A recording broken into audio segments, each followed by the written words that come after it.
Hi, friends. I'm Courtney. I'm a performer, speaker, and a writer. I'm a mama to three crazy boys and a super sweet dog. I decided 12 years ago that I needed to create a business that worked for me instead of me working for it. I'm a multi passionate entrepreneur who may be considered a serial entrepreneur by some, but then I realized that all of my businesses focused on connection, community, and creating an incredible experience. I cannot wait to share with you how to make small but mighty changes in your life to affect your overall well being and create a life and business you want to get up in the morning for.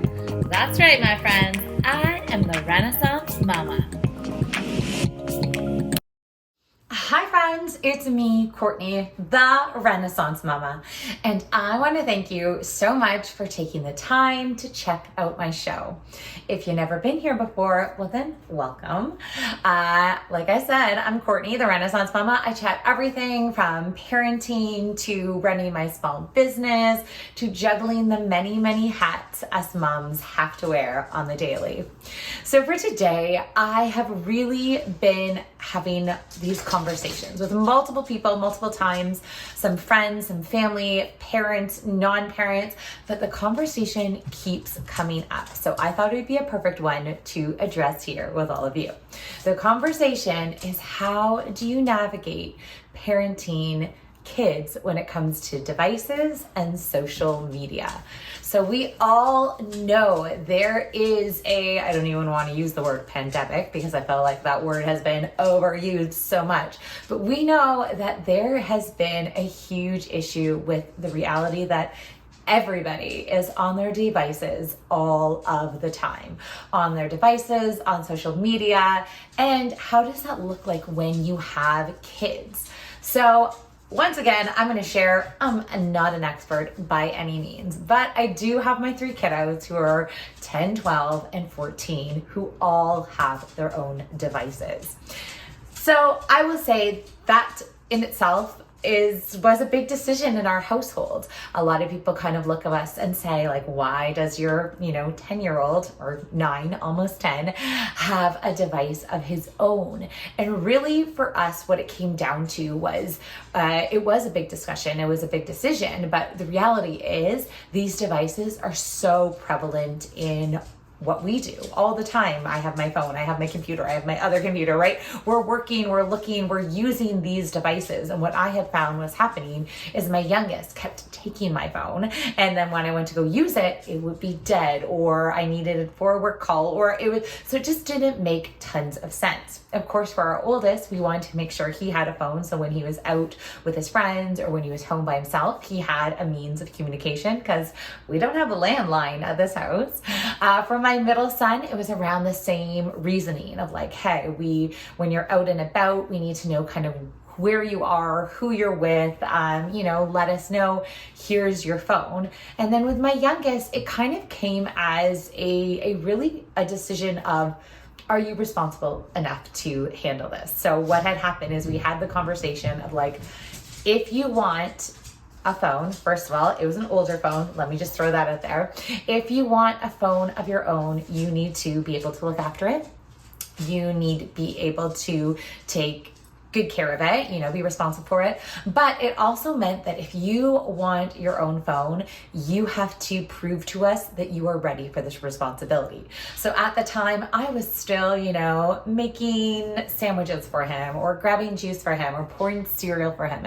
And we said, you know what, if you feel like you are old enough and more responsible enough to look after this phone, then you are responsible enough to look after those daily chores and those daily things. So that was the deal. You can no longer ask mom for things. You are responsible. But like I said, we did not take the decision lightly to give all of our kids devices. We wanted to make sure they were ready for that responsibility, but we also wanted to make sure that we knew this was going to be a chance for us to decide how we are going to parent through it. So first of all, I want to say for any parent who is navigating devices and social media in parenting, you have to give yourself a little bit of grace. We are the first generation who are parenting kids who have had these devices literally since they were born. The iPad came out in 2009, and I remember, we got one probably a few years after that, and I was so excited to get it. It was a big deal in our house. I loved having it as a mom with like littles at home. I remember feeding the kids and maybe having a show on or sending a quick email or messaging someone, but having that access to a device that was bigger than my phone and something fun and easy to use was really helpful.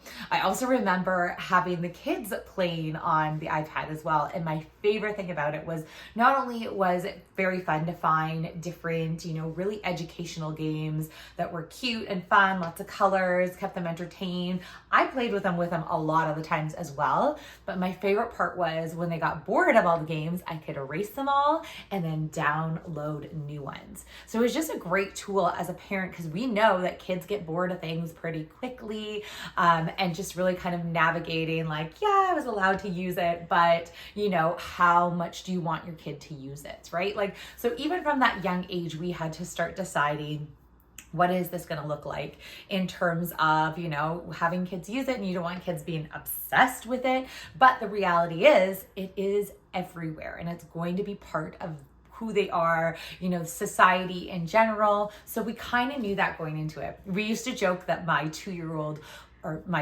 middle son, who at the time was around 2, learned his letters, shapes, and colors all from the iPad. Because when he went to preschool, he was way above everybody else. He knew all of the things. And like I said, it wasn't like we were giving him an iPad and just leaving him there and letting it do the babysitting. No, a lot of the times it was me playing these games with them, and he was really, they were fun and bright and interactive. But I also truly believe that's kind of how he learned. He wasn't a kid who could sit there, take the information in and give it back to you. He was a kid that had to draw the letters and do the things and have that back and forth. So although there is lots of research, and I know there's people who are like, I don't want my baby touching a device, or I don't want this happening. When you become a parent and things are happening, sometimes your choices may change. But like I said, if you are parenting kids, no matter what age, through this digital age, then give yourself a little bit of grace, because parents before us never had to do this. So there's a lot of things you want to consider as you're going into this. I know myself, I always joke of thank goodness there wasn't social media and devices and phones when I was a teenager, because there would have been a lot of pictures I probably wouldn't want out in the world. So the reality is that these kids, not only from a young age, are having these devices, but they're having them in some of the hardest positions in the world, situations, right? Being a teenager, the fact that there's devices everywhere, the fact that you can't turn off some of that socialization sometimes, it's definitely something to think about. So that's what we're chatting about today, is how do you sort of navigate this as a parent? And my first suggestion, like I said, give yourself a little bit of grace and do what works for you. I'm going to share with you today kind of what works for my family, but what works for some of my friends' family as well. I know we have friends that are pretty strict when it comes to, age of people getting devices, or limits, or what platforms they're allowed to have, what they're allowed to post, what they're allowed to look at. Then I have friends who are the opposite, very laid back and, we'll do this, we'll do that. But the reality is the same. At the end of the day, it's tough. As a parent, you never know what the best option is. You just kind of have to roll with it. You just have to, really work with your kids and see what works best for them and what works best for you. So the first thing you want to do when you are navigating parenting with devices and social media is you want to have that open means of communication. No matter how old your kids are. Obviously, if they're a little bit older, sometimes it's easier to have conversations and explain why you're setting limits or why you don't want them to use that platform, or even just sharing stories of hey, look what happened to me today when I was using this, or hey, hey, look what happened to this. I was very honest with my kids when all my accounts were hacked, and then I had to go back and start all over again. I'm also very honest with my kids that like a lot of my social media I use for business, but part of my business means that I am sharing who I am and my family and what I'm all about. But we'll go on that to a little bit later. So you just want to make sure you are having those open, honest conversations. If they're younger, really explaining like why those limits are in place, you know, the fact if you're limiting it before bedtime or it needs to be put away for certain reasons. I think it's just important to let kids know why you are doing these different things, right? Let them know what they need to worry about sometimes when they're online or when they're on their devices. Let them know what red flags look like when it comes to hackers or it comes to people that they shouldn't be speaking to. Let them know what they should be posting or they shouldn't be posting or things like that, and what they should or should not be watching. So just having that open communication from the beginning, from the get-go, whatever, you know, guidelines or, you know, rules you want to follow, you want to make sure that you are open to having those conversations with your kids. The other thing you have to think about, and this one is difficult, is as a parent, sometimes we need to role model some of those guidelines and some of those things that we want our kids to do. So if you've decided you want your kids to put phones, devices away an hour before bedtime, well, my friends, I'm hoping you are willing to do the same, because I know my kids, if I were to say, okay, phone's down, we're having dinner, and then all of a sudden I heard a bing and I answered my phone, they would call me on it 100%. So just make sure you are role modeling some of those behaviors you expect from your children. I would also say really know what you feel comfortable with when it comes to devices and when it comes to social media. I know in our family, we use our phones a lot for work, a lot for, you know, growing my business. My husband is on his phone all the time for work, and he is comfortable with having it in our bedrooms and, you know, looking at his phone first thing in the morning. Yes, I know there's tons of research. You shouldn't be doing that. But the reality is that is how his mind works. That's how he starts his day. He's going to start thinking about work right off the bat anyways. So to him, to grab that phone, grab that device and start like, you know, getting the answers he needs or getting on the things he needs to do, that is what he's comfortable with.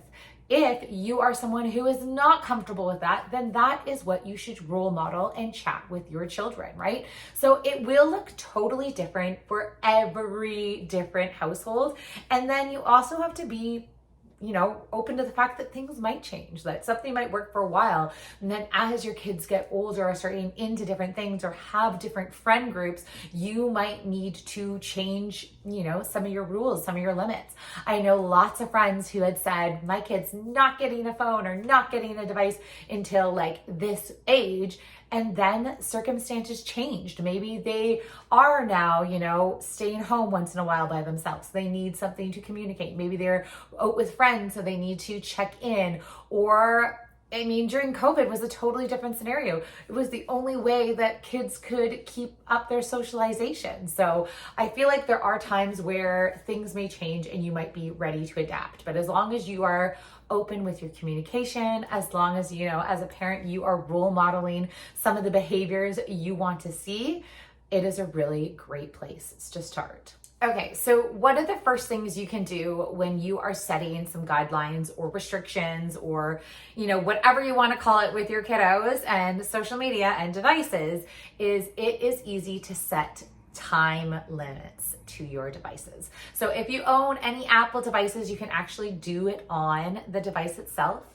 Put how many hours or minutes you want your kids to use, depending on the day, whatever it may be. I know a lot of my friends are using this strategy in different ways. I have friends who are very, very strict with their kids and how many hours a day, how many minutes they get. They actually have an app that they can like switch on and off how much time they get. They have negotiations when the kids want more time, but that is what they feel comfortable with. That's the structure they have worked with their kids and their families. I also think it's important to realize how sometimes devices and social media affect your kids, right? We know that there are kids that sometimes get very overwhelmed with even just using devices, and depending on the time of day, depending on their moods. So you know your kids best. If setting screen time limits is what you need to do, it's a great place to start. I know sometimes in our household, if the boys are, haven't done their chores or haven't done something they're supposed to, my husband likes to change the Wi-Fi password, and then it throws everybody off and they have to figure out, how to get it and have those conversations again. For us, we honestly do not set strict limits when it comes to time and screen time. But for me, whenever I've noticed if screen time is affecting something you are supposed to be doing, that is when it gets put away. For example, in the mornings when we are trying to get out the door and, it's a little bit chaotic and we're grabbing our shoes or we're getting dressed or brushing our teeth or doing all the things we are doing, and one of my kids has a device in their face, that's when I'm like, no, put it away, put it down, right? So if I find that device is taken away from something you are supposed to be doing, it will be put away. Same if my kid has any homework, some chores to do, if they're supposed to be doing something and there's a device present, I don't even say like, stop right now. Well, okay, sometimes I do, but usually I'll say, hey, is that the best use of your time? Or like, what are you doing? Put the phone down, put the device down, and do what you're supposed to be doing, right? And then once again, when things are not as hectic, we might sit and have a conversation and say, like, this morning when you were, you got late or you were late X amount of times getting ready for school, I think for the next week, we need no devices before school. And we've done that before. And then once my kids realize, all right, this is something I need to relearn, this is something I want or I don't want, then we can have that conversation and negotiating again.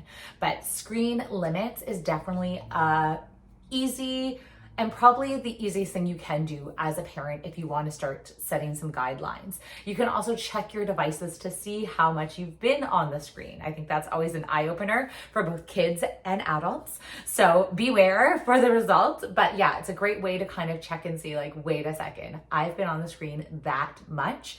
Is kind of shocking. I've had some friends recently even do weekend of just screen-free time. So I have one friend who has a few kiddos, they are younger-ish, and they've decided to do a whole month of screen-free weekends. They decided weekdays, they've got activities, they have other stuff, they have school, they have homework, they've got things, so they still use screens then. But for the weekend, they challenge themselves, and they challenge themselves as a family. So I thought that was kind of cool because it is once go back to that role modeling of parent. I'm not just saying like you can't use screens, figure out, have fun, use your imagination. I'm saying we're going to do it as a family. So they ended up doing a lot of walks. They ended up doing some board games. They ended up like making a master list of things they wanted to do that was not screen time. So I thought that was kind of cool. I don't know how my boys would respond to that, but I think it's a great way to really just start, trying different things and telling your kids like, listen, screens are great, screens are useful, screens are fun, but there are more things out there in the world. So the first thing you can definitely kind of monitor when it comes to kids and devices is setting time limits and knowing, how much they are on those screens. So the next thing I would highly suggest if you are thinking of how to navigate parenting with social media in particular is get to know what platforms your kids are using. Now, I say this and I laugh about this because there came a time where someone sent me a message and said, hey, did you know your son posted this picture that was inappropriate on Snapchat? At the time, I didn't even know how to use Snapchat. I had it. I knew that there was fun, cute little filters. I knew how to turn myself into a bunny, but I was like, oh my God, I didn't know what she was talking about. So really getting clear on what platforms your kids are using.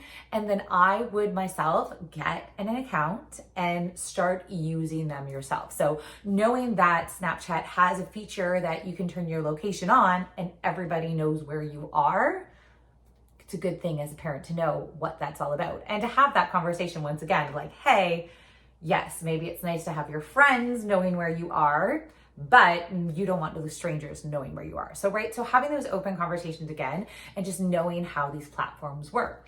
Also, one of the things I had learned about Snapchat is that a lot of kids were using it because they would send a picture, write something, do something, and all of that information disappeared. So something not once again to be aware of, have those open conversations, what you should be doing, what you shouldn't be doing. And we had a conversation right there and then and there of like what kind of pictures are appropriate to send, whether you are sending them to a friend and it's supposed to be private. The reality is you are sending them, you are putting them out there. You as a person, so even though you're a kid, are taking responsibility of taking this picture that was supposed to be a funny little joke and now sending it to other people. So in that instant, it was actually a mom had seen the photo and gotten really upset. And then, as you know, it becomes a snowball effect. So for me, I'm always like, okay, lesson learned. We've talked through it. We figured it out. But at the time, I was like, oh my gosh, what is happening? So as a parent, I would highly suggest you know all the platforms your kids are on, know which ones they are using the most, and ask why they are using it. Like why Snapchat, for instance. What I found is my kids like using it because they can chat with other friends. So it really had nothing to do with the filters. They actually make fun of me when I use the filters, because I do. But it was just, that was how they were able to contact each other back and forth. So that was eye-opening. I also am not one of those parents who will go through my kids' history, but I do know there are some parents that, depending on the platform they use, they want to check what their kids have been watching, what they have been looking at. So, I mean, that is always an option to me. I am more of the person of like, hey, you know, I'm open, I'm honest, I'm having that conversation with my kids, but I definitely know people who have taken a look at their kids' history depending on what it is on their platforms. I know for me, the other thing as well, when you're thinking of all the different platforms, it is, like I said, important to know how they are used. Some of the different features, a lot of times there'll be new features that pop on up. So it's just really good to be in the know of how it works, how it, you know, affects your kids, and then you can go from there. One of the other things I do is when I know which platforms my kids are using, I will make an account myself and I will friend them. Now, pre-warning with this, and this is something that we are really kind of figuring out in my household right now, is that a lot of times their friends will friend me without me even knowing, right? So I'm posting a video and maybe it has something with them or something happening. They don't want me to share it. So it is back and forth, right? Really kind of respecting what you're posting, how you're posting, what you're doing, and having those conversations again and again of like, if they can come to me and say, hey, I don't want you to post this, I also can say, hey, you know, I saw this video the other day. I've also had sometimes in the past where friends of mine become friends with them on the different platforms. So they also are seeing this content and saying, hey, Courtney, I saw so-and-so posted this the other day, right? So just having your people, your village, other moms, other parents, being aware, right? I feel like the same when I see some of my friends' kids, if I see something, I'm like, oh, I don't know about that video. I might send them a quick message and just get them a heads up. So I feel like if all of us as a community really support each other and what our kids are doing online, we can keep everybody safe. But definitely, if I were you, I would make sure I know every platform they're on, and I would be on that platform as well. I know how they work. I know the ins and outs. I know what features they're using. And then they also know at any time, I could look at their phone, right? You want them to feel that they have their privacy and that they, you know, they deserve it. But also at the same time, if there is something that they shouldn't be posting, then they shouldn't be posting it. Another thing that is a little bit harder for parents to really sort of navigate through and figure out is limiting what your kids do see when it comes to social media. So this time I'm kind of talking more about TikTok. It's been one of those things that's been pretty controversial of like, do I let my kids on TikTok? I know when my kids were younger and it was talking about YouTube, there was a great option of having YouTube Kids, right? So I could definitely let him kind of scroll along around in there, play around, find something fun that he enjoys, you know, and the next things that are all suggestions are still safe and kid friendly. Unfortunately, with TikTok, there's not really any way to figure out what is safe and kid friendly. So the way we kind of navigate this in our household is I do have all my kids are allowed to be on TikTok, but if I hear something that is inappropriate, and let's be honest, we've all been there where we're watching something and a video kind of changes or says something or does something and you're like, whoa, right? I swipe away. I also have a rule in my household is that like you can hear things that are inappropriate, but I better not hear you say them, right? So my kids know what is appropriate for kids to say and what is appropriate or what is not appropriate for them to say, right? So the moment they start saying things that sound, give me the red flags, anything that I find is vulgar, I will full out say, just so you know, if I hear that again, TikTok is gone, right? So that has definitely happened into our house a handful of times. Or there's been times where we've heard them watching something or doing something and, we've said, what is that? Turn it off right now. What is this show? Nope, it's not appropriate, right? So just being aware of what your kids are listening to, what they are watching. I will say this gets a little trickier when they're using their AirPods or the earbuds or whatever you want to call them.